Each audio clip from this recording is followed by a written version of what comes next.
ጤና ይስጥልኝ ክቡራንና ክቡራት የዩቲዩብ ቻናሌ ቤተሰቦች፣ ከቻናሌ የሰዓቱን አጫጭር መረጃ ይዤ ቀርቤያለሁ። እስከ ፍጻሜ አብራችሁን ቆዩ። አገር አቀፍ፣ አህጉር አቀፍና ዓለም አቀፍ አንኳር ዜናዎች ውስጥ ክቡራን አድማጮች መረጃ አሰናድተናል። በዚህ ሰዓት የመረጃ ጊዜ ከምታደምጧቸው መረጃዎች መካከል የተወደዳችሁ የቻናሌ ቤተሰቦች ነው ዘገባዎችን ከዚህ እንደሚከተለው ወደ እናንተ የምናደርስ ይሆናል። አድማጭ ተመልካቾቻችን ይመጥናሉ ያላቸው መረጃዎች ዋና ዋና ነጥቦችን በቅድሚያ ዜናዎቻችን ሰምታችሁ ላይክ፣ ሰብስክራይብ እና ሼር ያድርጉ። ከዛሬ ላይክ፣ ሰብስክራይብ ላደረጋችሁ እንዲሁም ለምታደርጉኝ አድማጭ ተመልካቾች ልባዊ ምስጋና ይድረሳችሁ። የእናንተ አቅም ብርታት ይሆነኛልና አመሰግናለሁ። ዛሬ የግብጽ የውጭ ጉዳይ ሚኒስትር ዶክተር ባድር አብዲላቲ ከስምምነቱ በኋላ ከኤርትራው ቴሌቪዥን ጋር ባደረጉት ቃለ ምልልስ የቀይ ባህር አስተዳደርና የደህንነት ጉዳይ በዋነኝነት የሚመለከተው የቀይ ባህር አጎራባች ሀገራትን ነው ብለዋል። ጠቅላይ ሚኒስትር አብይ በተደጋጋሚ የሀገራቸውን የባህር መተላለፊያ የማግኘት ፍላጎት በንግግርና በመግባባት የማስፈጸም ፍላጎት አጽንኦት በመስጠት ኢትዮጵያ ፍላጎቷን በኃይል ለማስፈጸም ጦር እንደማትሰብቅ ተናግረዋል።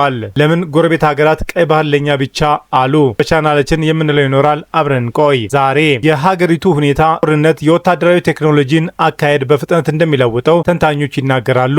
የወደፊቱ ዓለም ጦርነት ምን ሊመስል ይችላል? የወታደሮች እጣ ፋንታስ ምን ይሆናል? የሚሉ ጥያቄዎችን አጭሯል። ከወራት በፊት የወጣ ተንቀሳቃሽ ምስል በዩክሬን የተሰሩ የሮቦት መሳሪያዎችን ያሳያል። ዓለም ወደፊት በምን አግባብ ጦርነት ሊያካሄድ ይችላል? አብረን እንከታተለው።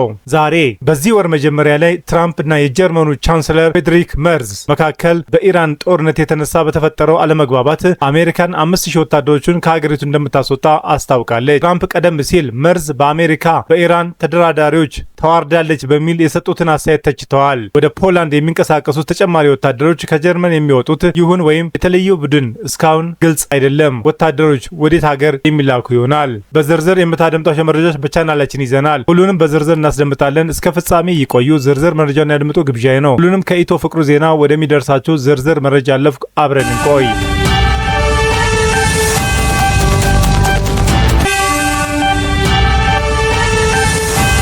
ከበባና ትንኮሳ በኢትዮጵያ ላይ። ኢትዮጵያ የባህር በር ፍላጎት አጀንዳዋን ይፋ ካደረገች በኋላ ግብጽ ከበባ በሚመስል መልኩ እየተንቀሳቀሰች ነው ሲሉ የውጭ ጉዳይ ሚኒስትር ቃል አቀባይ ተናገሩ።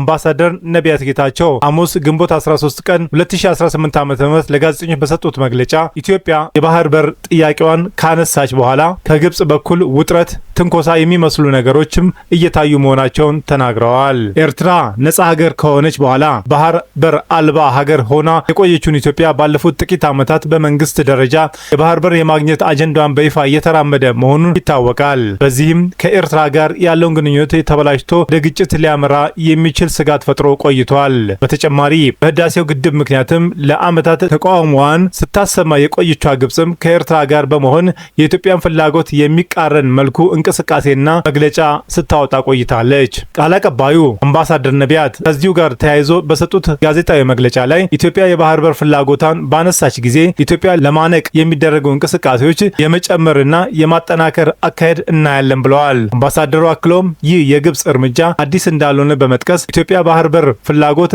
አጀንዳዋን አጠናክራ እንደምትቀጥል በአጽንኦት ተናግረዋል። ቃል አቀባዩ ይህን ያሉት ቀይ ባህር ላይ የሚደረጉ የትራንስፖርት እንቅስቃሴና የወደብ ትስስርን በተመለከተ ግብጽና ኤርትራ ባለፈው ሳምንት ስምምነቱን ከተፈራረሙ በኋላ ነው። ሁለቱ ሀገራት ስምምነቱን ከተፈራረሙ በኋላ የቀይ ባህር ጉዳይን የሚመለከተው የቀይ ባህር ጠረፍ ሀገራትን ብቻ እንደሆነ ጠቅሰዋል። ከኢትዮጵያ ጋር ታላቁ ህዳሴ ግድብ ምክንያት አለመግባባት ውስጥ የገባችው ግብጽ ከኤርትራ ጋር ያላትን ግንኙነት አጠናክራለች። የባህር በር አጀንዳ የተለያዩ አካላትና በህዝብ ተቀባይነትን ያገኘ ነው ያሉት አምባሳደሩ ነቢያት ኢትዮጵያ አጀንዳዋን ሰላማዊና ዲፕሎማሲያዊ በሆነ መንገድ እንደምትቀጥልም በተደጋጋሚ መግለጿን አስታውሰዋል። ቅዳሜ ግንቦት 8 ቀን 2018 ዓ.ም የግብጽ የውጭ ጉዳይ ሚኒስትር ዶክተር ባድር አብዲላቲ እና የግብጹ የትራንስፖርት ሚኒስትር ሌተናንት ጀነራል ከማል አልዋዜር ከኤርትራው ፕሬዝዳንት ኢሳያስ አፈወርቂ ጋር ተገናኝተው ተወያይተዋል። ኤርትራ ነጻ ሀገር ስትሆን ወደብ አልባ የሆነችው ኢትዮጵያ በምስራቅና አፍሪካ ቀንድ ውስጥ ከፍተኛ ቁጥር ያለውን ህዝብ እንዲሁም ሰፊ የቆዳ ስፋት ኖሯት የባህር በር የሌላት ትልቅ ሀገር ከሆነች ከ3 አስርት ዓመታት በላይ ሆኗታል። አምባሳደር ነቢያት ሐሙስ ዕለት በሰጡት መግለጫ ካነሷቸው ጉዳዮች መካከልም በሳውዲ አረቢያና በደቡብ አፍሪካ የሚኖሩ ኢትዮጵያውያን ስደተኞች ጉዳይም ይገኝበታል። አምባሳደሩ በተለያዩ ሀገራት በስደት የሚኖሩ ኢትዮጵያውያንን በተመለከተ የውጭ ጉዳይ ሚኒስትሩ በቅርብ ከሳውዲ አረቢያ ምክትል የውጭ ጉዳይ ሚኒስትር ጋር ጉዳዩን በማንሳት መወያየታቸውን ገልጸዋል። ሚኒስትሩ ከሳውዲ አረቢያ ምክትል የውጭ ጉዳይ ሚኒስትር ጋር በነበራቸው ውይይት በሳውዲ አረቢያ ለኢትዮጵያ ህጋዊ የስራ ስምሪት እድሎችን እንዲሰፋ መጠየቃቸውንም ተናግረዋል። የሳውዲ አረቢያው ምክትል የውጭ ጉዳይ ሚኒስትርም ህጋዊነቱን የተከተለ የስራ ስምሪት በሳውዲ አረቢያ ለሚገኙ ኢትዮጵያውያን ሰራተኞች ደህንነት መረጋገጥ ቁልፍ ጉዳይ መሆኑን መናገራቸውን ገልጸዋል። ዶክተር ጌዲዮን ጢሞቴዎስ በኒው ዴሊ በነበረው የብሪክስ ጉባኤ ወቅትም ከደቡብ አፍሪካ የውጭ ጉዳይና የዓለም አቀፍ ትብብር ሚኒስትር ሮናልዶ ላሞላ ጋር መወያየታቸውን ቃል አቀባዩ ጠቅሰዋል።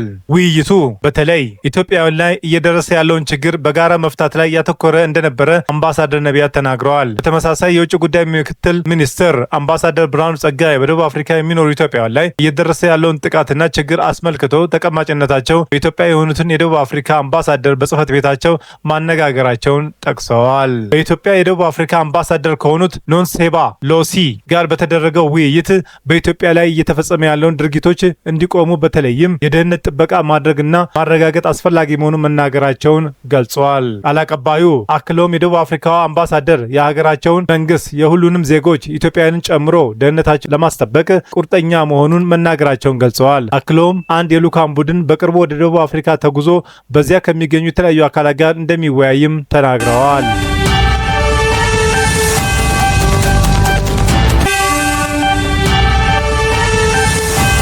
አስፈሪው የሮቦት ጦርነት ዘመን ሊመጣ ይሆን? ዩናይትድ ኪንግደም እና ዩክሬን መሳሪያ አምራች ተቋም ለቢቢሲ እንደገለጸው ሮቦቶች ከሰው ልጆች በቁጥር በልጠው በዩክሬን ጦርነት የሚዋጉበት ጊዜ ሩቅ አይደለም። ዩክሬንም ሩሲያም በአየርም ቢሆን በየብስ የሚንቀሳቀሱ ሰው ሰራሽ መሳሪያዎች አሏቸው። ፕሬዚዳንት ቭላዲሚር ዜሌንስኪ ጠላት ይዞታን ተቆጣጥረናል ሲሉ ይደመጣል። ፕሬዚዳንቱ እንዳሉትም ወታደራዊ እርምጃ የተወሰደው ሙሉ በሙሉ ሰው አልባ በሆኑ መሳሪያዎች ነው። ሆኖም ሮቦቶችና ሰው አልባ አውሮፕላኖች ድሮኖችን ያካትታል። የዩክሬን ጦር ስለ ወታደራዊ ኦፕሬሽን ዝርዝር መረጃ አልሰጠም። ከዚህ ኦፕሬሽን በፊት በየብስ ሮቦትስ አማካኝነት የሩሲያ ወታደሮችን የመስፋፋት እንቅስቃሴ ለ45 ቀናት መግታት እንደተቻለ ተገልጾ ነበር። በዩክሬን ጦርነት ጥቅም ላይ ከዋሉ መሳሪያዎች የተወሰኑት የዩናይትድ ኪንግደም እና የዩክሬን ጥምር የጦር መሳሪያ አምራች በሆኑት ዩፎርስ በተባለ ተቋም የተሰሩ ናቸው። ከ1 ቢሊዮን ዶላር በላይ ገቢ ላላቸው ተቋማት የሚሰጠው ዩኒኮረን የተባለ ስያሜ ለመሳሪያ አምራቹ ተሰጥቷል። የድርጅቱ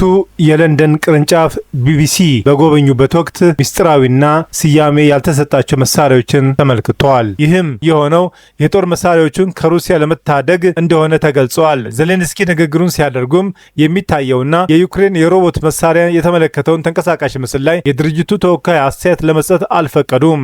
ሆኖም የጦር መሳሪያው አምራች በባህርና በየብስ የሚንቀሳቀሱ መሳሪያዎች እንዳሉትም ተገልጸዋል።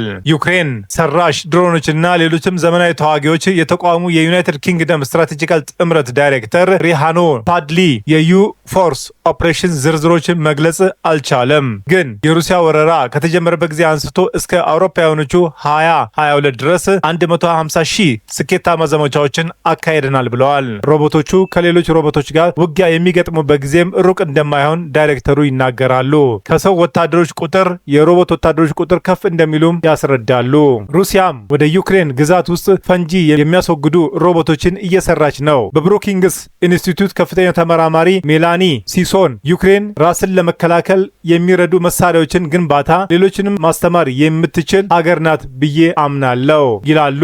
ዩፎርስ ኒዮ ፕራይም በሚል የሚታወቀው የመከላከያ ተቋም ጥምረት አካል ነው። ቤን ሲስተምስ፣ ቦይንግ እና ሎክሂድ ማርቲን የዚህ አካል ናቸው። የአሜሪካው የመከላከያ ቴክኖሎጂ ተቋም አንድሪየል ከወራት በፊት ያለ አብራሪ የሚጓዝ ተዋጊ ጀትን ሙከራ አከናውኗል። አብዛኞቹ ድሮኖች አሁንም ድረስ በርቀት በሰዎች ቁጥጥር ይደረግባቸዋል። አንድሪያል እንዳለው ከሆነ ግን ያለ ሰው እገዛ በሰው ሰራሽ አስተውሎት የሚዘወር መሳሪያዎች እየገነባ ነው። የዩፎርስ የየብስ ድሮኖች ኢላማ ለማግኘት በመተግበሪያ የሚታገዙ ናቸው። አንድሪል በበኩሉ እያጠናቀቅናቸው ያሉት የተወሰኑ መሳሪያዎች ያለ ሰው እገዛ መንቀሳቀስ የሚችሉ እንደሆኑ ገልጸዋል። የአሜሪካ መንግስት መከላከያ ኃይልም ሰው ሰራሽ አስተውሎትን እንዲተገበር በይፋ ትዕዛዝ ሰጥተዋል። የአሜሪካ መከላከያ ሚኒስትር ፒት ሄግሴት አሜሪካ ለሰው ሰራሽ አስተውሎት ቅድሚያ የሚሰጥ የውጊያ ኃይል እንደሚያስፈልጋት ተናግረዋል። ቻይናም በሰው ሰራሽ አስተውሎት የሚመራ ወታደራዊ ስርዓት እየዘረጋች እንደሆነ የአሜሪካ መከላከያ አስታውቋል።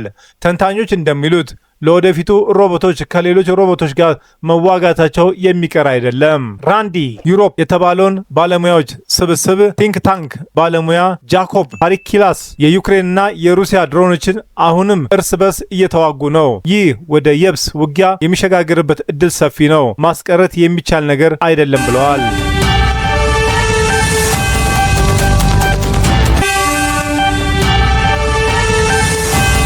አሜሪካ በፖላንድ ጠንካራ ወታደራዊ ኃይል። ፕሬዚዳንት ዶናልድ ትራምፕ ፔንታጎን ወደ ፖላንድ 4000 ወታደሮችን ለማሰማራት ይዞት የነበረውን እቅድ ከሰረዘ ከአንድ ሳምንት በኋላ ተጨማሪ 5000 ወታደሮችን ወደ ሀገሪቱ እንደሚልክ ተናገሩ።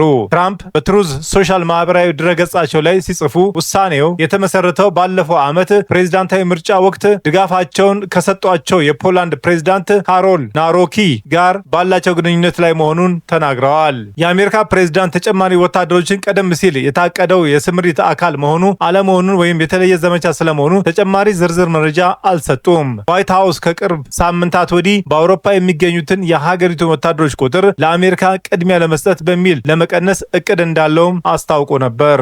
በተጨማሪ ዋሽንግተን የኔቶ አባል ሀገራት ኢራንን የሆርሙዝ ወሽመጥን እንድትከፍት ለማስገደድ ከአሜሪካ ጎን ባለመቆማቸው ተችተዋል። ከኔቶ አባል ሀገራት የተውጣጡ የውጭ ጉዳይ ሚኒስትሮች አርብ ዕለት በስዊድን የሚሰበሰቡ ሲሆን የአሜሪካ የውጭ ጉዳይ ሚኒስትር ማርኮ ሩቢዮ ይገኛሉ ተብሏል። ሩቢዮ የኔቶ አጋሮችን የዋሽንግተንን ሸክም እንዲጋሩ ጥሪ ያቀርባሉ ተብሎ ይጠበቃል። ከስብሰባው በፊት ቢቢሲ በኔቶ አባል ሀገራት ላይ ጥቃት ቢሰነዘር አሜሪካ ልታዋጣ የምትችለው ወታደር ልትቀንስ ትችላለች የሚል ዘገባዎች በሚመለከት ጥያቄ አቅርበዋል። ሩቢዮ የተወሰኑ ጉዳዮችን በጉባኤው ላይ ተነስተው ውይይት ይደረግባቸዋል በማለት ትራምፕ በኔቶ ሀገሮች ማዘናቸውንና መበሳጨታቸውን እንደጠበቀ መሆኑን ተናግረዋል። ትራምፕ ሐሙስ ለተጨማሪ ወታደሮች ወደ ፖላንድ እንደሚልኩ ያስታወቁት የመከላከያ ሚኒስትሩ ወደ ሀገሪቱ 4000 ወታደሮችን ለማሰማራት ተይዞ የነበረውን እቅድ በድንገት መቋረጡን ካስታወቁ ከአንድ ሳምንት በኋላ ነው። የአሜሪካ መከላከያ ሚኒስትር ፒት ሄግሴት በኋላ ላይ እንዳሉት የስምሪቱ መሰረዝ ጊዜያዊ መዘግየት እንደሆነና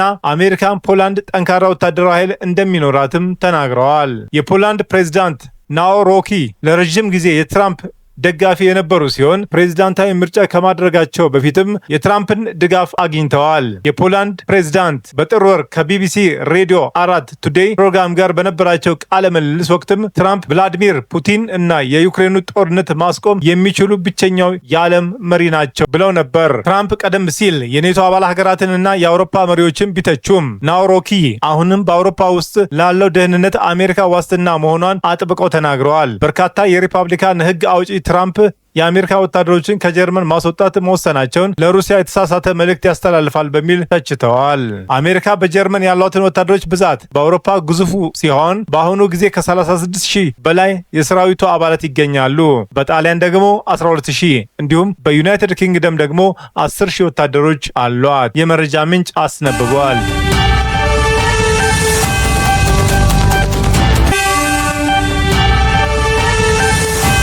ቻናሌን ስትከታተሉ ስለቆያችሁ ታላቅ አክብሮት አለን። ውድ የቻናሌ ተከታታይ ቤተሰቦች በመላው ዓለምና በአገር ቤት ላላችሁ ሁሉ በየዕለቱ ስኬት እንዲገጥማችሁ እንመኛለን። ዜናዎቻችን ሰምታችሁ ላይክ፣ ሰብስክራይብ እና ሼር ማድረጉን እንዳይዘነጋ፣ እንዲሁም ድጋፋችሁ አይለየን። በሌላ መረጃ ተመልሰን እስክንገናኝ በያለንበት ቦታ ሰላምና ጤና ይብዛልን።